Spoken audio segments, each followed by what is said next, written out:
Following the departure of French forces from the nation, rebels in Mali, who are thought to have had assistance from France, are reportedly refusing to participate in peace negotiations. The French forces were ordered to leave Mali by Assimi Goita, the head of the military rulers. This is how the situation came to be. The rebels' refusal to take part in peace talks casts doubt on the likelihood of a peaceful resolution to the Mali crisis.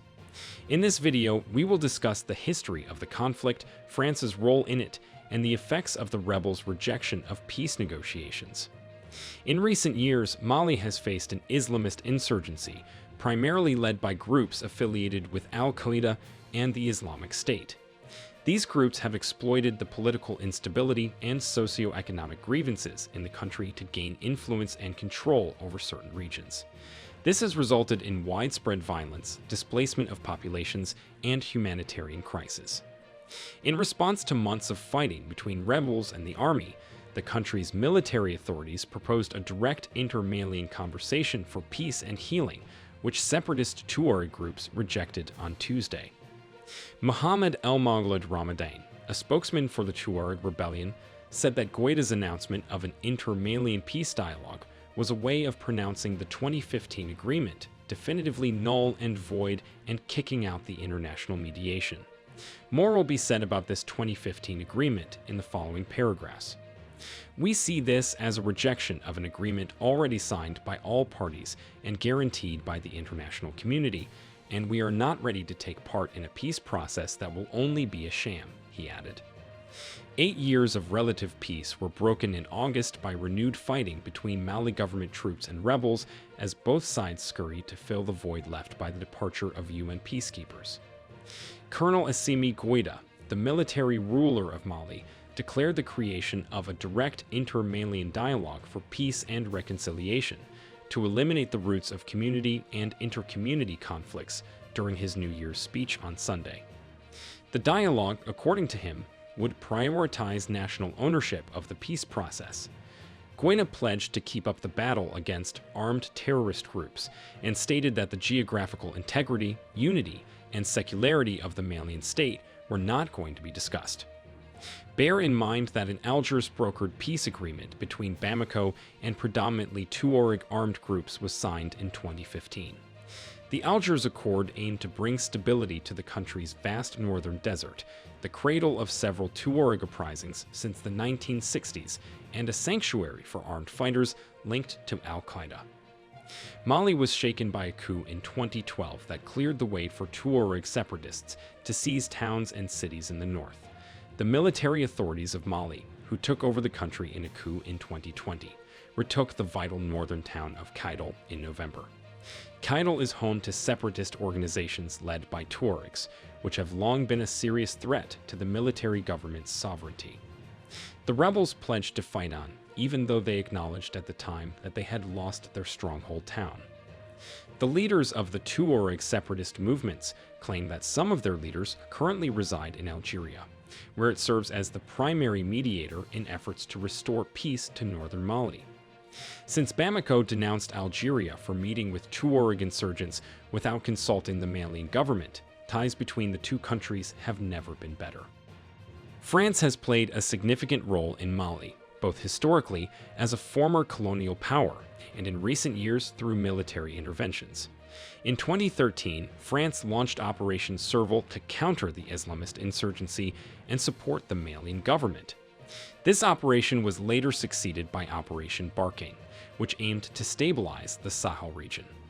International efforts, including the United Nations Multidimensional Integrated Stabilization Mission in Mali, MINUSMA, were also been deployed to support peace and stability in the country. Mali said that France attempted to destabilize the West African nation in 2017 by violating its airspace and arming Islamist extremists. One of the accusations that ultimately brought an end to their once close ties was this one. Abdoulaye Diop claimed in a letter to the head of the UN Security Council that more than 50 airspace violations occurred in Mali in 2017, most of which were committed by French forces employing drones, armed helicopters, and fighter jets. In his letter, he claimed that France had violated Malian airspace flagrantly, gather intelligence on terrorist organizations operating in the Sahel, and drop weapons and ammunition to them. Mali did not present any proof that France had given weapons to jihadist organizations. In its former colony, France had spent 10 years and billions of euros eradicating Islamist extremists, some of whom had ties to the Islamic State and Al-Qaeda. The French embassy responded in a tweet that France had never supported, directly or indirectly, these terrorist groups, and these groups remained its designated enemies across the planet. Despite the presence of UN peacekeepers and French troops, who led counter-terror operations, the number of terror attacks in Mali steadily increased, as did the number of Malians joining insurgent groups. Mali has experienced periods of political instability, including military coups and weak governance. These factors have created a power vacuum, allowed armed groups to gain influence, and hindered effective governance and state-building efforts. However, Mali is coming up strong under the leadership of Assimi Goita.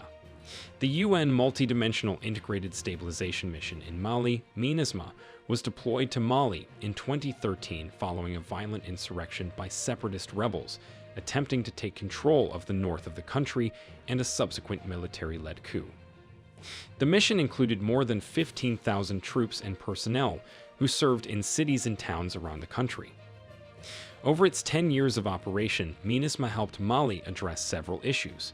It has seen over 300 military and personnel deaths amid persistent extremist violence and widespread insecurity throughout much of the north and center. Mali's Foreign Affairs Minister requested the withdrawal of MINUSMA in a related UN Security Council meeting on 16 June. On the same day, the transitional government issued a communique reiterating its demand for the UN mission to leave without delay. With a unanimous vote on June 30, the UN Security Council formally ended the mandate of MINUSMA and asked that its responsibilities be transferred.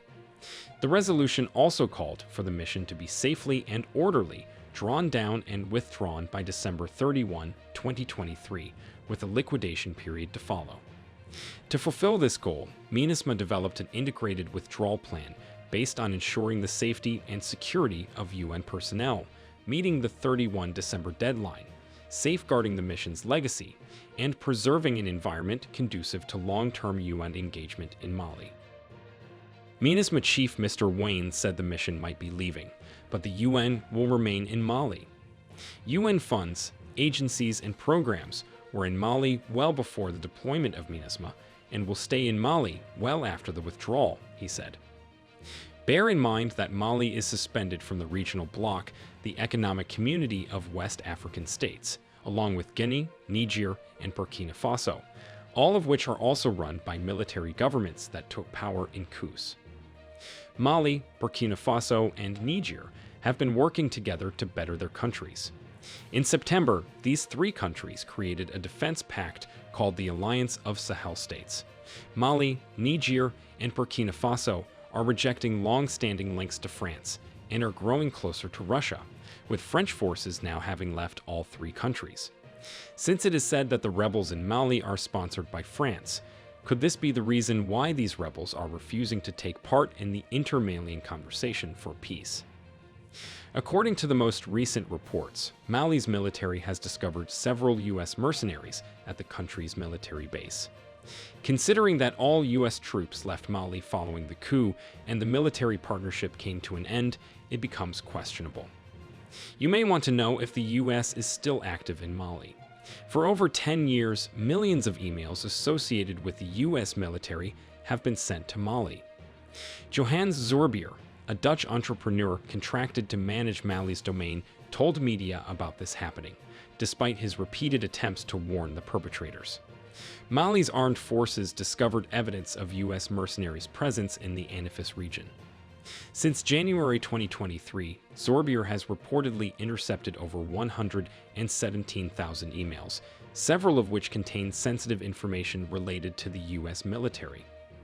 Many of the emails contain medical records, identity documents, lists of staff at military bases, photos of military bases, ship crew lists, tax records, and more. These findings serve as compelling evidence of foreign interference in Mali, adding to the challenges the country faces in restoring peace and stability. If there is foreign interference in Mali, and these foreigners are not working with the government, it only proves that they are working hand in glove with the rebel groups.